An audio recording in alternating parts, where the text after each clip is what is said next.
Hello, I'm Stage Fright Magoo, and yesterday I got to see Star Wars! Star Wars! Episode 8, The Last Jedi. I saw it at in the Midway for 7:30, and still pretty overwhelmed with emotion right now. I'm not like a crazy big Star Wars fan. Star Wars! I don't know every single name or backstory of all the characters, nor every single name of the places. But I had grown up watching the digital remastered version from the 90s because, you know, us 90 kids are old now.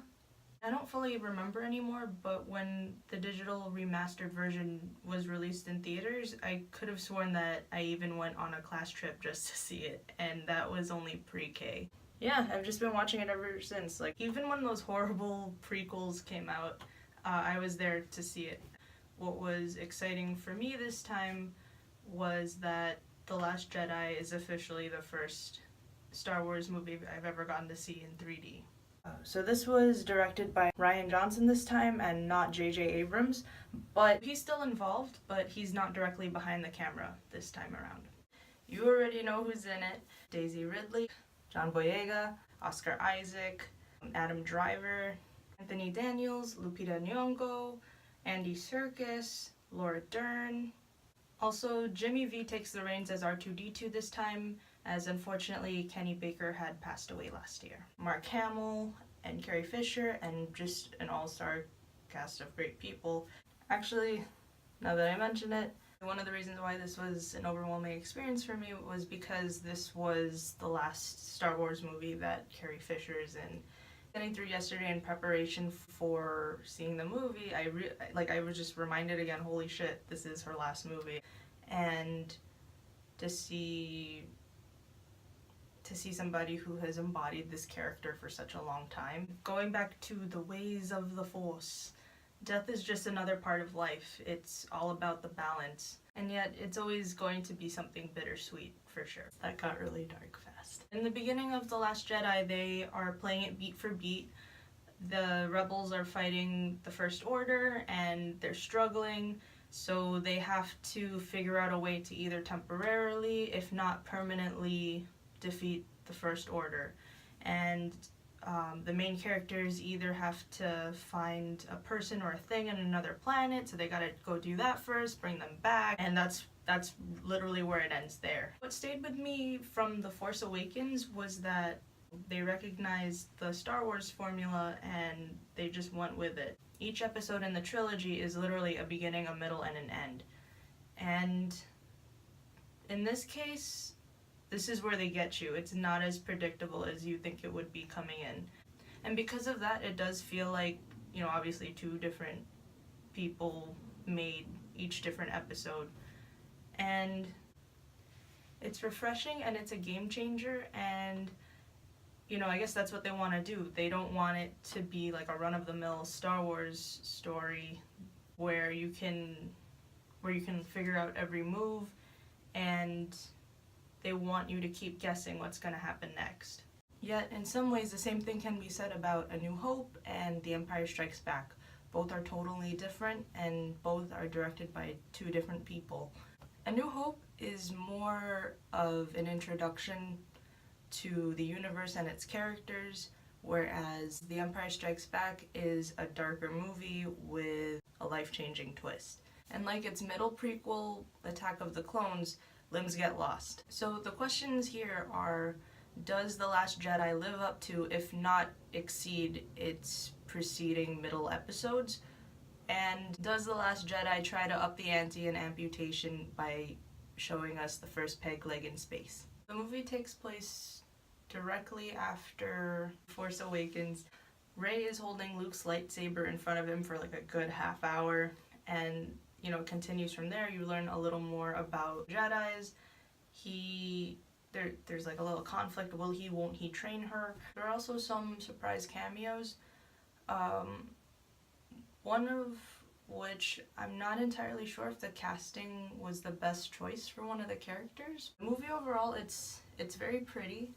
It was really pretty to look at. A lot of black, white, and red color schemes, maybe with like a wee bit of gold. It's also very creative. Like the creatures that they make for this episode they're very curious looking. Some of them are fucking cute as shit. But it's also equally as cute with not as many, but just as equally what the fuck and disgusting, but in a good way. This saga has always been about duality, the Jedis versus the dark side, or the Empire. In this case, it's the First Order. And in The Last Jedi, it's emphasized more and more. You see it between Rey versus Kylo Ren, and their inner conflicts that they have within themselves and what they see in each other. There is also the kind of duality with Luke. Luke officially defeats the dark side back in the original trilogy, but because he is the son of Darth Vader, it still kind of carries with him, but also duality in the sense that, you know, Luke is a dark Jedi. I'm trying not to give away too much, but obviously there is more duality to Luke than meets the eye. You know, there's also duality in which there is kind of an anti-BB-8. So I guess this is where I kind of start having a biased opinion. Again, not trying to completely spoil things, but again, growing up and seeing these movies like your whole life, and not having as much representation in terms of the diversity of the cast. I mean, I was really excited to see more diversity when The Force Awakens, and then it just got even more awesome when Rogue One came out. Even though it was fucking heartbreaking seeing Rogue One, because, you know, you're sitting in the theater thinking like, holy shit, this is fucking awesome. I've never seen, you know, just multiple groups of people working together in a Star Wars movie like that. This is fucking awesome. And then you realize they're going to die. So, you know, I'm still pretty choked up about that shit. And going in to The Last Jedi, I was just more happy to see that they're continuing to do that. They're continuing to try and branch out. They're casting other actors, actresses of color, of different backgrounds in these roles, and that's just fucking amazing. So one of the new additions to The Last Jedi is Kelly Marie Tran. She plays Rose, and so Rose's character kind of just is in addition to the theme of duality for this movie. She works more in the background. Her character is also a firm believer in the Resistance, and she even goes to great lengths to keep it going. Rose is all about family. Her and her sister have these matching medallions that kind of resemble the yin and yang symbol, except you'll see it. When you see it, you'll know what I'm talking about. It does sort of, but not quite represent the yin and yang symbol. But aside from Kelly Marie Tran, there are a few more Asian characters in the cast. Like, yeah, more so background characters, but it's just still pretty delightful to see. What I also appreciated about this was that it was more of a regular looking Asian actress that was cast. I don't mean to say it in a way that is insulting, because it's not. It's the complete opposite. Usually when Asian women are cast in roles, they have to reach a specific standard of beauty, and a majority of these roles are kind of objectifying. The characters either act submissive, yet they know martial arts, and here she's more like Rosie the Riveter, and she's more relatable. And I hope this kind of leads to more casting departments looking for a more wider range of characters. I gotta give props to Mary Vernew, Nina Gold, and Milivoj Mestrovic. Thank you. You guys should get a pat on the back. And as much as I am fangirling a bit, I know Rose is not the greatest character ever written, but, you know, I appreciate that they created a brave, caring, loyal character. Speaking of which, Star Wars in itself has always kind of had Asian-inspired bits and pieces within the movies, like from having a Zen Buddhist nature regarding the Jedi Code, you know, as well as some like samurai and medieval knights sort of code. Almost 100% of Queen Amidala's wardrobe for the Phantom Menace, and the sensei apprentice relationship between Yoda and Luke throughout The Empire Strikes Back. So I guess you can say that Star Wars is also Asian oriented.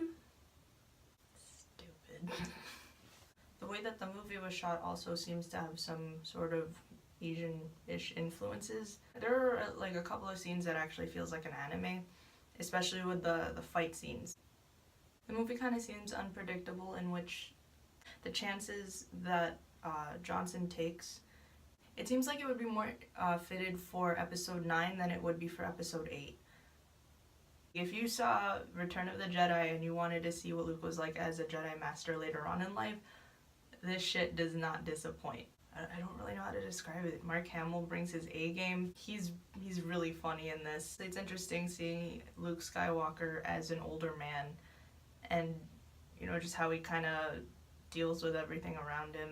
Honestly, I'm not sure what to say at this point. I don't want to give too much away. If you want to see it, go check it out. I think it is worth the ticket price. It was worth seeing it in 3D. And I would honestly see it again, just to catch tidbits I might have missed. Again, I guess having a biased opinion, being a Star Wars fan, is it really fair for me to really kind of give it a grade, or on a scale of 1 to 10? My best advice would kind of be, whatever theories you might have had as to how The Last Jedi would turn out, I'd kind of check them at the door and just go in with a blank slate. If you felt like this was helpful or entertaining, and at the very least want to give it a like or just open up a conversation, and thanks for your time.